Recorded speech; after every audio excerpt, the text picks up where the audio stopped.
Thomas, lob inside, Sabali catches, and Howard closes the portal. Anyone know that this night would change everything? One moment, she was driving down the lane with her usual confidence. The next, she was clutching her leg. The air left the building, the cameras zoomed in, trainers rushed over. The silence in the arena was louder than any cheer, and in that silence something shifted, not just in the game, but in the story of this team, because when a star falls, everyone watches what happens next, and what happened was Sophie Cunningham.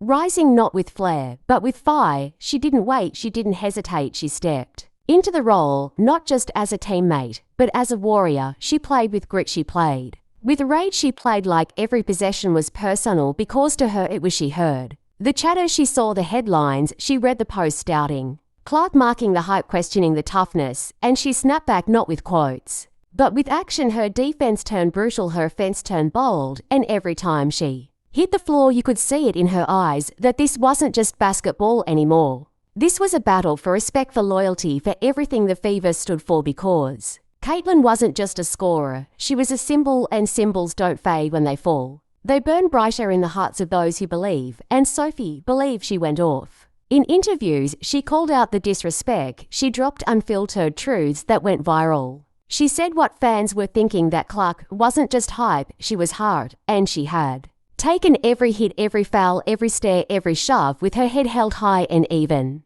on the bench, she was locked in, cheering, coaching, leading from the sidelines while her body healed, her spirit kept fighting, and Sophie made sure everyone knew that this team wasn't about waiting for Clark to return, it was about rising in her absence. The practices became war zones, the energy shifted, plays ran sharper, cuts came faster. Sophie's voice echoed in every timeout, and with every game the Fever turned out into fuel. They weren't supposed to win without Clark, but they did. They weren't supposed to compete, but they fought tooth and nail. Sophie hit clutch shots, took charges, got in opponents' faces. She played with a fire that said, "We're still here." And Clark, watching from the sidelines, knew this wasn't just survival, this was transformation, but defending her legacy. And when she walked back into the lineup weeks later, it wasn't